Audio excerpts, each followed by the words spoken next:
the STEM honors, the arts honors, or the social sciences and civil engagement honors diploma.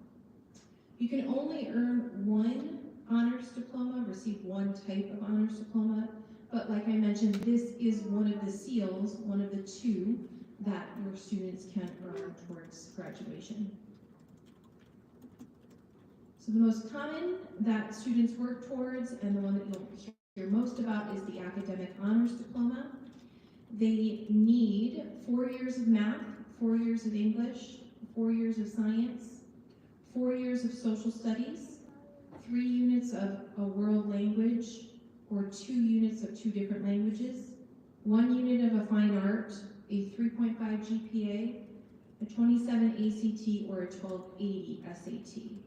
And I should have prefaced that with they need to meet all but one of that criteria to earn the academic honors diploma. So new this year to the class of 2025 and beyond is the Bbhhs Latin Honor System. This is an opportunity for a student to be recognized for their hard work and dedication by being designated as either summa cum laude, magna cum laude, or cum laude. They need to meet all of the criteria in order to be designated, and they are recognized with honor cords at graduation time, as well as noted in the graduation festivities, and can be noted in their college applications under the honors portion of their applications. Applying for this designation takes place in the fall of their senior year and is due by the start of their second semester of senior year.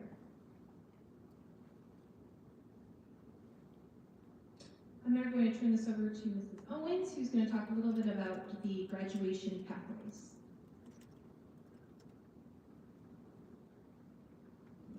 Good evening. I kind of like to see who's in the audience, just to get a feel for kind of what stage and phase you are, your student is in, and you are as a parent. So how many of you is this your oldest, the junior? Okay, great. So we're really glad that you're here. Even if you have an older child, so much has changed in the world, in career fields, and college admissions. So we really are very thankful that you're here this evening to learn this information and to walk right alongside your students who help them figure out what they want to do after high school. So I'm very glad you're here. That's an important first step. And when we met with your students before Thanksgiving break, I will tell you that we got a lot of different reactions just judging by their body language. Some were like, oh my goodness, this is a lot of information. And some were like, I'm not even there yet. You know, just a whole range of, I know exactly what I want to do after high school to I have no idea. And that's okay, that's what we're here for, and we look forward to meeting with you individually and your student individually as we move through junior year. We talked to your student about identifying first and foremost which pathway they're interested in after high school. That's kind of the starting point, right? It's like, do I want to go to college? Do I want to go to work? Do I want to go pursue, maybe starting my own business or enlist in the military? So we call them the 4 E's. And that's kind of, again, where we want every student to think about which of these pathways and avenues are they going to head towards. If your student is telling you that they have no idea, which pathway, they have no idea what career, and you kind of need to know what career, possible careers to determine, do you go straight to work? Do you go to a 2-year college? Do you go to a 4-year college? So if they're kind of in that state of mind where they're really undecided, at this point we have, in addition to our college and career counselors, Randy Borash is a great resource.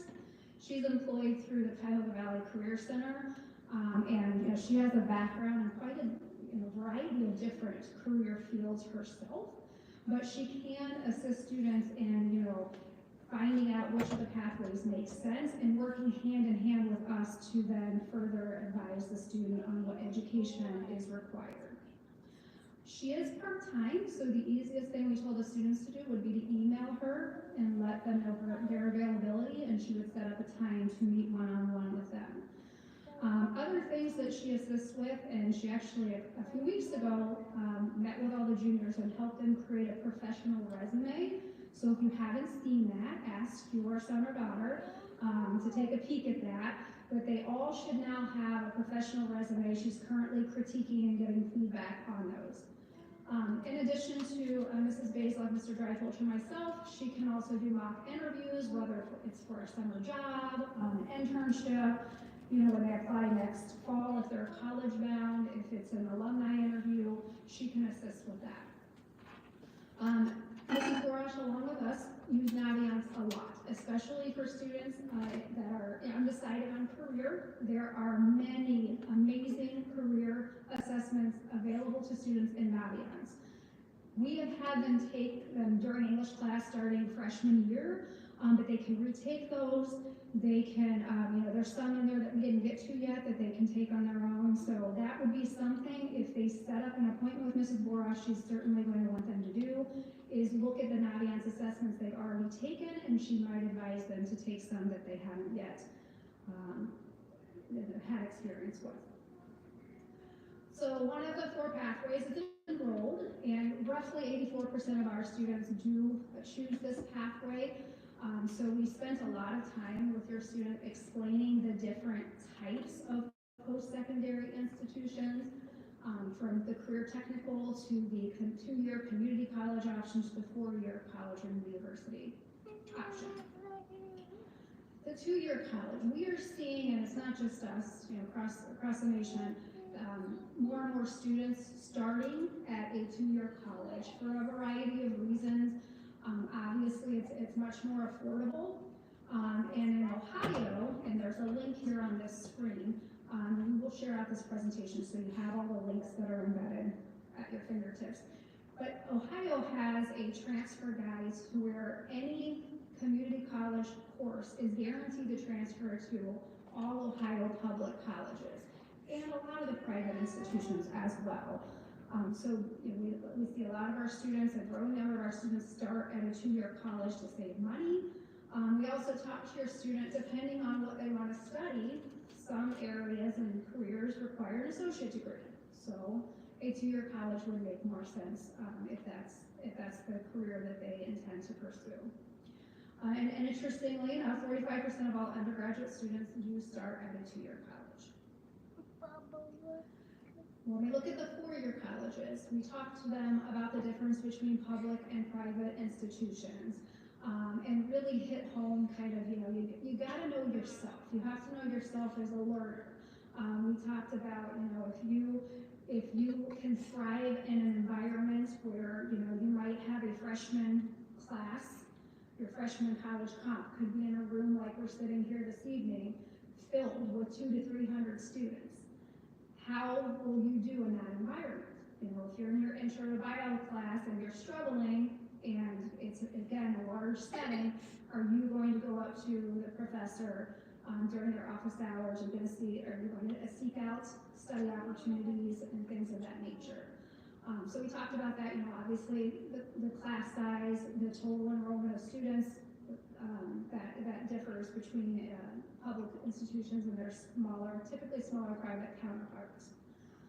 We talked about also obviously the cost, and I know, as a parent myself of a sophomore, I'm already looking at that for my son, and he's mentioned a couple of private schools, and I see that sticker price, and that's super scary. But we did talk about it, and we see in our offices all the time as award letters come out, the private institutions are privately funded, so they are typically able to give more in financial aid. So we don't want that to be a reason that a student doesn't look at a private school, because the sticker price is not what our students are paying. So we talked to them about that as well. So junior year is about, again, what do I think I want to do after high school? If it is college or it's a career that requires a college degree, we are really emphasizing the importance of hitting that college search really hard. And when we ask for students in class, a lot of them had already been on college visits, or at least been on some college websites and been doing some investigation on their own, which is great. But there's a lot of different things that come into play, and it's so individualized about what's important to them. and where they feel like they'll be a good fit, what opportunities exist at that college. And they have a lot of resources to help them figure those things out. One activity we had them do just a little less than a month ago during Colony is to complete Supermatch College Search. It's a search on Naviance. They can do this as often as they would like, but that search has them look at these factors that are on the screen and kind of identify what's important to them, in addition to putting down some of their personal information, like their GPA, if they have an ACT or an SAT score. And then what it did, the Supermatch College Search, what it does is kind of then, based on all of their preferences and all the factors that are important to them, it will match them with colleges. So that's a great starting point for your student if they have not started their college search, is to do the Supermatch College Search. College Board has a similar tool that has an added benefit. It's called the Big Future Scholarship Opportunity. So it kind of requires students to do different steps. So the first step is doing a career interest inventory of sorts.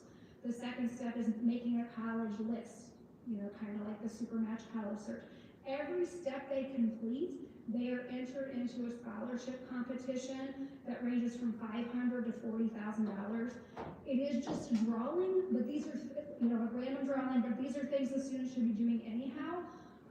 We had regionally a Hudson High School student won, I think 5 years ago, so it's worth their time. It's another great resource, and they might win some free money for college. Other resources that they have available to them, and I know many juniors took advantage in the fall of colleges that come to our high school to meet individually or in small groups with them and share information about their school and answer any questions our students have. That season is kind of wrapped up. We might have more colleges coming in the spring, but certainly, come September senior year, we will have a lot of colleges coming. And that's a really important and amazing opportunity for our students because they are meeting typically with the admission rep that is going to be reviewing their application. And they don't meet with a lot of students, so they tend to remember our students. So it's a great opportunity to learn information and to show that they're interested in that college. We will advertise in our weekly update different college fairs, both in person and virtual fairs. So be on the lookout for that. You can get a lot of great information on the college's website. We really were trying to hit home the importance of the college visit and encouraging them to take planned absences, look at the school calendar, get together with the folks at home and find some time to get on these college campuses because they kind of have in their mind what will be a good fit, but until they actually, see that school firsthand and experience what it's like to be a student there, that's when really they can, start identifying what's important to them. To do the campus visits, usually right on their website, on the admissions site, it's usually right there on that homepage. Some of the colleges will individualize the visits. So, my student wants to be an engineer, so I want to go to Ohio State and see the College of Engineering. If you let them know that, a lot of schools will, again, make those individualized visits for you and your student. The last resource, and the students probably aren't as interested in this as you will be, is the net price calculator. So it gives a really good estimate. You put in some, a little bit of information, and they will give you a really good estimate of what you will actually pay at the schools your student is interested in. So this is a tool available to you at any point and any stage of the search process. So applying to college is pretty complex these days. A lot different than, if you went to school, a lot different, lots changed. So we try to simplify a multi-step complex process. And, for juniors, we want them to focus on really starting that list, comparing the schools on the list, visiting, and then with the goal when they come back senior year that they have identified schools that they are they're going to be applying to. So 5 to 8 target schools is suggested. It's not required. It's so long as they have a school that you're confident that they will be accepted and happy at. The number doesn't matter as much. We do ask students and to make sure that they have a reason they're applying to a school. you know, and we all can talk about this. We have students every year that apply 20, 30 schools. Why? This is the question I ask the student. You know, for every school, you're paying an application fee, you're writing essays, you're doing a lot of work. So really you need to, before you apply, be able to say, this is why I want to go to this school. And if you can't answer that question, we would say, why are you applying? So that's why we kind of say 5 to 8 target schools, just so you don't go overboard, but that you have a good variety of schools. So kind of fast forwarding, so they're doing the investigation junior year, they apply in their senior year. The common application opens August 1st, okay, and that is the application that most of the colleges and universities across the country use. So they can begin applying August 1st, and the application deadlines range from, middle of October to, early action deadlines pretty much ended December 1st, and now we're into regular admission deadline. So beginning of senior year is when they're going to be applying. And we kind of wanted them to know after you apply what happens. What are the colleges doing? And we explained, the first thing they're really going to look through is your transcripts. Okay, so that's a record of, their semester averages of all the high school classes they've taken to date. When they apply as a senior, the last items reported on their transcript are their junior year second semester grades. So they're looking at, do they have the GPA and the rigor of courses that we have seen students be successful at our university. So obviously that varies from college to college depending on their selectivity.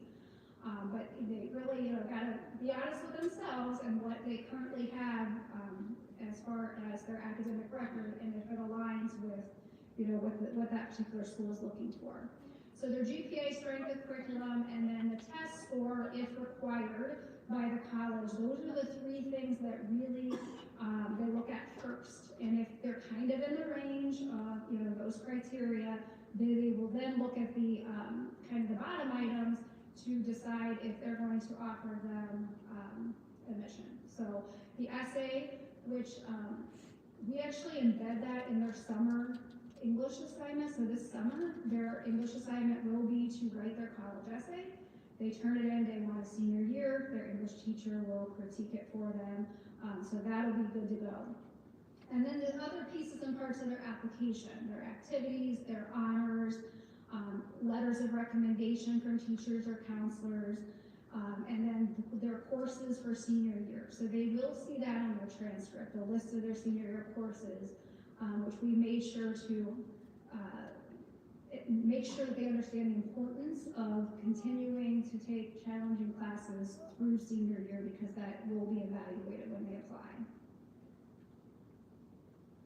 Selective school. So a selective college is a university that admits 20% or fewer of all applicants.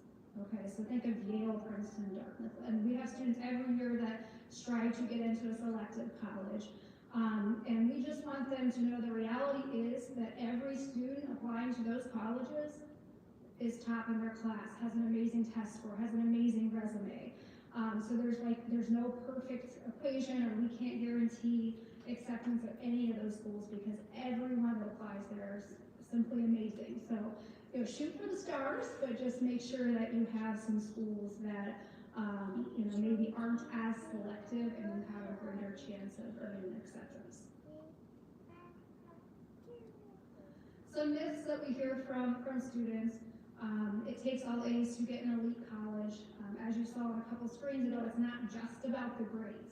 It's a kind of a holistic picture of what they've done, what they've taken advantage of at the high school that they attend. So it's not just grades, and I'm not quite sure what an elite college is. It depends on what they want to study. If they want to go into fashion design, Kent State is top in the world for that. So that would be a college that all 3 of us would recommend they look at, because we know that that's something they want to study. Test scores will make or break my admission chances. Again, it's not one single thing. It's a bunch of different factors, and You know, it depends on what schools they're applying to, whether or not test scores will be required, and Mr. Dryculture will talk about the test scores in a little bit. Name brand college equals better career opportunities. You know, it's really, and you guys know this, it's what they make of it while they're at that college or university. It's not the name of the college, it's what do they take advantage of, what do they get involved in academically, extracurricular, you know, are they doing co-op, study abroad, internships. That's kind of what provides success and opportunity, not the name of the college. And more selective, better school, it depends on your kid. Again, it's about fit. So if they go to a college where everybody on that campus was in the top 10 of their class, how will they do in that environment? So it's really more about like what is a good fit for them. That's when they'll be happy and successful, which I know is what we all want. All right, Mr. Dryculture is going to talk to you about NCAA.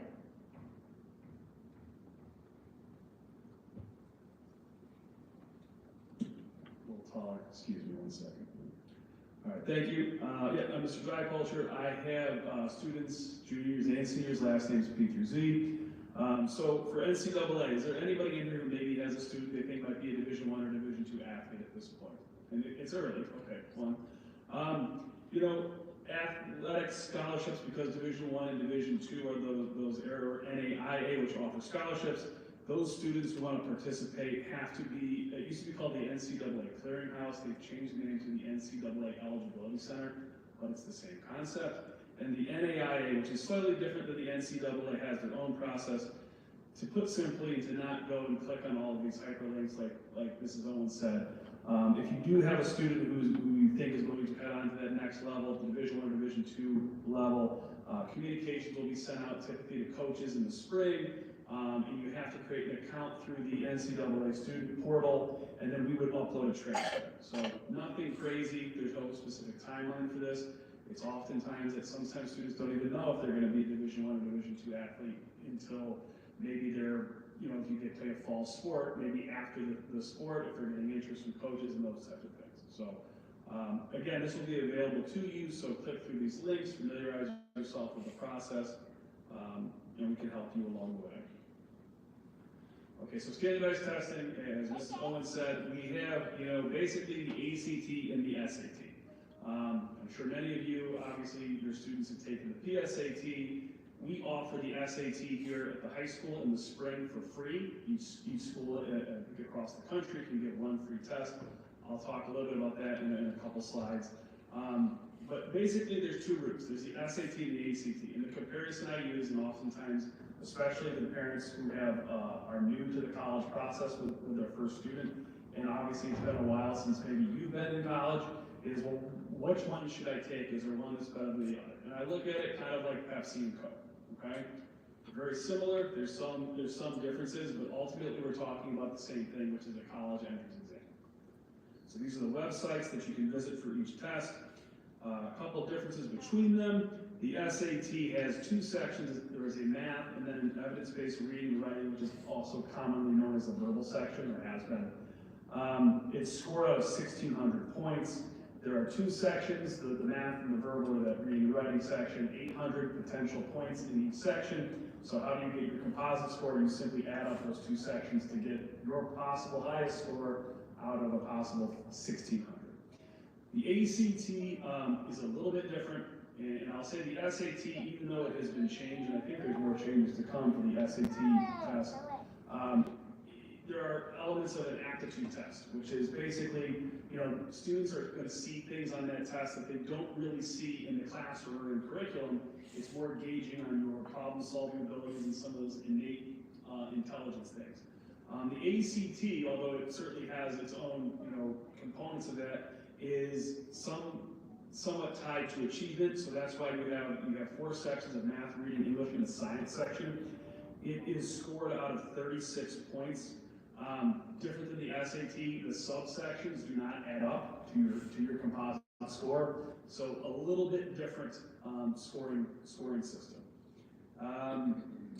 Again, colleges, and I've been doing this 18 years now, have not told us at any point that they would take one test over the other. Some students might find that they score better on one than the other. So our general piece of advice for students is take each test at least once. You're going to take the SAT, or you're going to take the SAT by default this spring in March.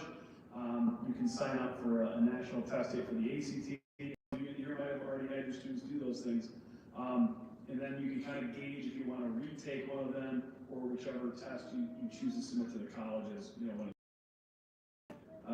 Again, we're going to send this to you. Here are the testing dates. So if you're looking at registering for either an ACT or an SAT, on the national testing dates, look at this chart and kind of use it as a reference. I will tell you, we at BDH are not a ACT testing site, so you would have to take that at probably one of the neighboring districts that offer it, maybe like a Normandy High School or North Royalton or Brea or one of those other schools that do offer the ACT.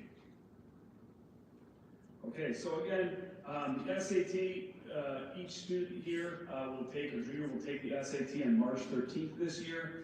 It's in the building, so they'll come in and take the test in the morning, and then once it's concluded, go on with the rest of the day. The test is free, which is big, so obviously there's no cost to it, there's no registration on behalf of you as parents or students. Students just have to come that day ready to take the exam. Okay, so test optional. Now we are almost 5 years in the wake of COVID, and up until this point, even now, from 2020 up through 2024, or the 5 seniors and seniors graduating this year, most, if not all, colleges are test optional. I mean, you don't require an SAT or an ACT score for admission. If students elect not to send a test score, the colleges are saying they're simply taking that portion of the admissions process or decision out of the equation and using their other materials. I can tell you that I think from what we have seen, and again, we don't know specifics, many colleges are in the process this year of evaluating whether they will continue to be test optional exclusively or whether they would return to a traditional model, which is to require an SAT or an ACT score as part of the admissions process. Like Mrs. Owen said earlier, colleges will always tell you they take a holistic approach for evaluation, meaning the test score is part of it. It's not everything, it's a part of it. But I will say it is probably good for students to be aware that they might start seeing that colleges are returning, and it hasn't been this way for about 4 or 5 years now, are going to return to a model where they're going to require a test score, whereas today it is optional. Okay? If you have questions about that, the easiest way to find out whether a college or even right now, you're probably not going to get a concrete answer, is probably towards the end of this year. Look at those college websites and get a look. If your student has some specific schools in mind, look at that admissions web page or their admissions page, and specifically look at the testing policy to see if they're going to go back to a requirement or if they're going to stay test optional.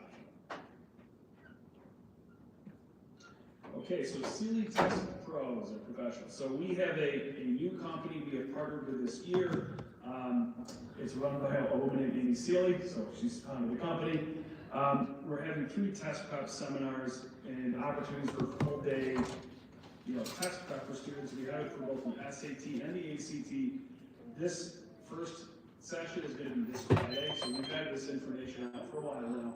But if you're interested in having your students sign up for the ACT prep this Friday, it's $69 per student, and then when we send this to you, you can click these hyperlinks and do the registration piece.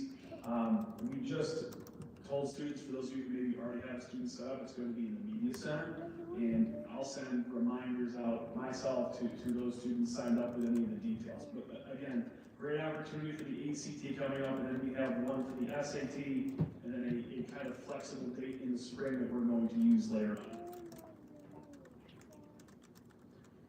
Okay, so financial aid. We have, and I'll go into this a little bit, we have a financial aid night coming up 2 weeks from tonight here in the auditorium that's going to go kind of more in depth into the financial aid process and how it works. But just a brief overview, and I know for many of you as parents, you know these things. Kids takes a little bit, they don't necessarily always know what a loan means or what a grant is. But basic types of financial aid for the college process. So there's the admissions process and there's the financial aid process. Obviously, they're both important, but I look at them as two separate entities.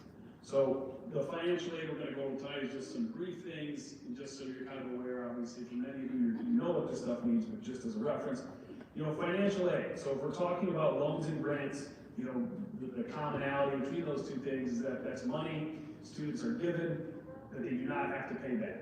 So scholarships can be merit-based, which is based on your academics. So that can be an SAT or ACT score and GPA.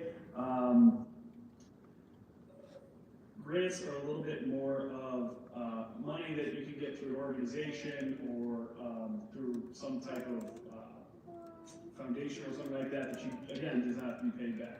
And then you have your typical loans, which is money that you borrow that you're going to pay back, obviously, with an interest rate. There's federal loans and private loans, and again, I don't want to go too far down that rabbit hole tonight. If you are interested in the financial aid piece, and I know for junior parents, it's probably not as pressing, but I do have a lot of junior parents I talk to who have interest in getting their ducks in a row already, which is good. So please feel free to come here again 2 weeks from tonight. And there's a work-study program that students can take part in if they qualify, where you can work on campus and the money you earn can be used for books and tuition and other types of things. So as I was talking about, there's merit-based scholarships. A big question that I get from parents, and I think sometimes there's a misnomer that scholarships is like a magical unicorn. There's like these very secret ways to get them, and you have to do all of these very magical, special things to earn these massive scholarships that are out there, and you have to go find them. Finding scholarships is a lot like anything else, finding your first job, doing something. You're really kind of pounding the pavement in a sense, where you're looking at websites, you're doing research, you're filling out applications. There's kind of a belief, I think sometimes again, that there's like, I need a $40,000 scholarship or a $50,000 scholarship. I think the reality for most students is scholarships can range from, obviously some on the very high side to a $500 scholarship or $1,000, which, in the scheme of things, maybe not as much, but can certainly go a long way when you're talking about books and other things as well. But so fastweb.com and scholarships.com, and the fastweb.com website's been around since I started in higher ed 18 years ago. Really just a website scholarship database that you can use and fill out your own information. It's free to set up an account and look through all those different scholarships that might pertain to your student. There's oftentimes scholarships through so like companies. I think sometimes parents will find out that they have a scholarship through their company they work for that they didn't even know about.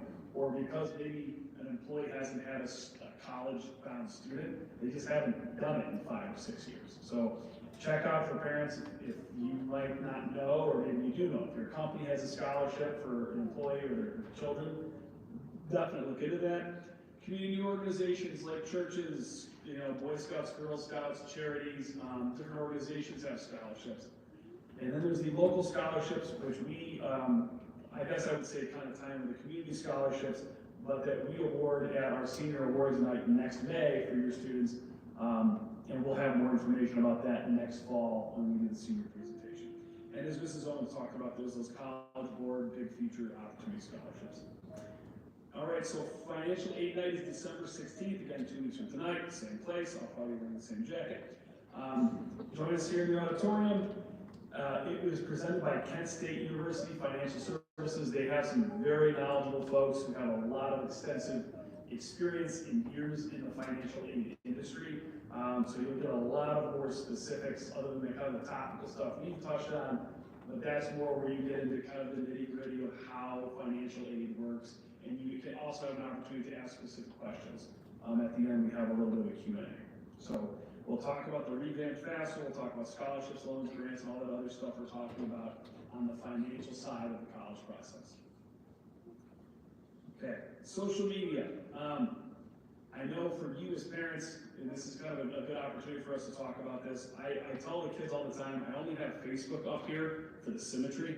I just couldn't stand to have like just 5 icons, so that's why I kept it there for even columns.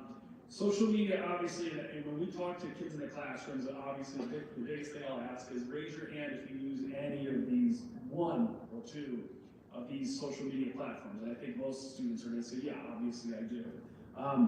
Social media is an excellent tool when it's used properly. We know that it's not going away. We're doing our best to try to help students to understand how best to use social media, how it can be used for professional promotion and other things.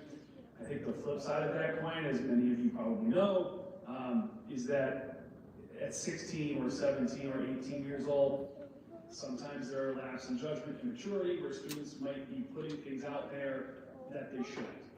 And that could be, tweets or videos or comments or Snapchats or Instagram videos or whatever you want to call it. 15 or 16 or 17 years old, thinking it's funny, thinking it's kind of cool, and then realizing, on the back end here that it really probably doesn't paint them in the best light. I know at least Mrs. Owens and I have had, and Mrs. Bezek I've had students, not all the time, and not to make this a fear conversation, but we've had students lose admissions chances, lose scholarship opportunities, and other, other things related to their future because of oftentimes just maybe a momentary lapse in judgment of something that they put out on one of these social media platforms. I tell students, and we have this conversation now because as juniors, I tell the students, take time now and go through those accounts, okay? Go find something that you posted a couple years ago that maybe isn't so much as funny now as it was then. Or, hey, if your grandmother, if you wouldn't want grandma to see this, you wouldn't want your pastor or priest or someone at home to see this stuff, it's probably a good idea to get rid of it now. So take some time, clean up those social media, pages, try to portray yourself positively. They're not going away, we know that. We're not saying don't go on Instagram, don't go on X or Twitter or whatever they're calling it now, don't go on TikTok, but you have to be mindful of what you put out there because there can be consequences. So advice for parents, obviously that's why you're all here.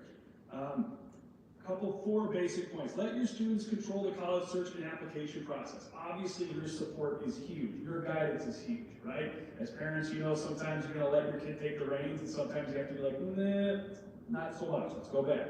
But really, at the end of the day, they should be driving the bus. You can be right behind them on the bus, but they have to be in the driver's seat. That's kind of how I would put it.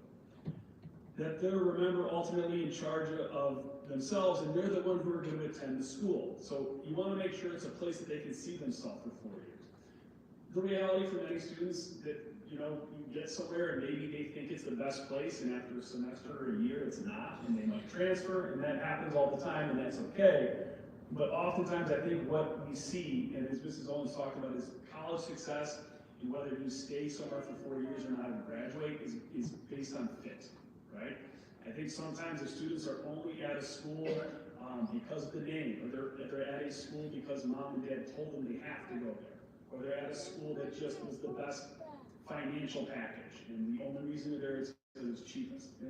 But the other reason, and I get it, this gets a little bit of chuckle, if a student is following their best friend or girlfriend or boyfriend to a school, and that's the only reason we're going there, as we know, relationships change, things don't work out, and you're going to end up being somewhere you really don't want to be because of other people. So just make sure that these students of yours, these kids that are walking around these campuses and knowing, okay, I need to live here, I eat here, I sleep here, I go to school here. It's not just a place you go to during the day and go home. So fit is huge. Use the resources, the counseling website. We post those weekly updates. I know which sometimes can kind of be tedious, but I tell students all the time, we as a guidance office don't send you a lot of junk. If we're sending you an email, it's 99% of the time it's things that we know that you need to know, okay? So that has information on college visits, on deadlines, on, all this stuff is on the weekly update. So just make sure you're checking that, and the students really need to be checking their email as well. Last thing here, there's a school out there for everyone. You want to help your student find the right fit. So it's kind of a daunting process. I tell students one of the odd things about the college process is you really only do it one time in your life. There are very few things that you do once and never again. Applying to college really is it. So it can be daunting. I try to remind especially the parents it's largely procedural from the application process. Hit your deadlines, be mindful of what's expected, just do your due diligence, give yourself time when it's asking teachers for recommendation letters and some of those things and all those components that we'll talk to you again about in the fall at the senior meeting. but just making sure that you're supporting your student and that they're making the best possible choice for them. All right, so the next steps, again, stay connected, checking email, and using their Naviance accounts. There is a parent access to Naviance. So for those of you who maybe have that parent access and have done things on Naviance or want the parent access, let us know. As counselors, we can get you set up. The parent side of Naviance isn't any different than what the kids see. It's more so just so you can kind of go on yourself and look and see the different, like the college super match and some of those other things that we have that you can use some of those tools. We have the junior year checklist. We've sent this out multiple times. Again, that's probably one of the best things you can use as a guidepost, because basically we have it broken down into chunks of, like, you know, October through November, junior year, what kids should be doing. And a lot of it they're already doing just anyway. You know, taking the PSAT, maybe checking out a college visit, or checking out one of our college reps here. Other things about what you should do in the winter, what you should do in the spring, what you should do in the summer. So use that as your guide. We have a junior questionnaire that kind of gets us to know a little bit more about your students' future goals. So I know sometimes it's early. Juniors say, I don't know what I want to do. I don't really know the school I want to go to, and that's okay. But the questionnaire has some basic questions that allows us to kind of have a guide as to what kids are looking to do, so that when we hit the ground running next year, and senior year does come fast, and it's really off to the races by the time they'll be back here, you know, after Labor Day, you know, in the fall of senior year, things really ramp up. So, take that SAT or ACT. Again, the SAT, the students are going to take here on March 13th. I'm telling students, like I've already talked about for the test optional and kind of how that's in limbo, is my advice is prepare for that test score that you need, that test you're gonna take, that score will be used. So even if you end up being applying to a school that's test optional, I would plan accordingly, or use your, you know, as kind of your safety, your life jacket here, is to take that test seriously, because you don't know if you're gonna need it. The college search resources, the college fairs, visits, college reps will be here in the fall. How many college reps do we have for this fall in the zone? Over 50, and I think 50 probably, maybe in years past even higher. It just depends. But I mean, of those 50 reps, there's got to be at least 2-3 schools that all of your students I know are interested in. Those folks will be here, so they can talk to those admissions reps. They can kind of sit in like a little group setting, ask questions, get a business card, and get to know those people as well. So just a great opportunity next fall. Individual college and career planning meetings, so we will open it up in the spring, I would say probably in late March or so, early April, to have a meeting for your student to talk about, okay, what are our plans for next year? If you have questions, again, you can schedule an appointment, and we will touch base with everybody in the spring. And I think that's the last slide we actually have here. Ms. Jones, is there anything else? All right, folks, we'll be around. If you guys have any individual questions, we'll be around for a few minutes, but thank you guys for coming, and get home safe.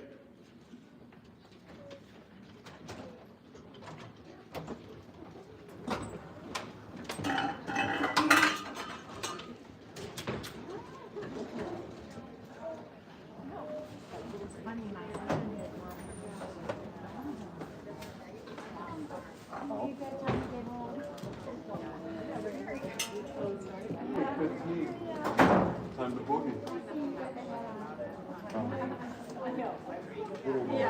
Better shift at this time of evening. Oh yeah, my husband went to that. In town from California. We're at the stadium. Oh my God, they did a blast. Yeah, I know. I didn't go. It was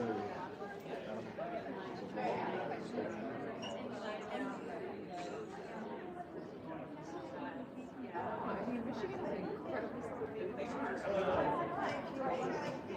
Yeah, no, I get it.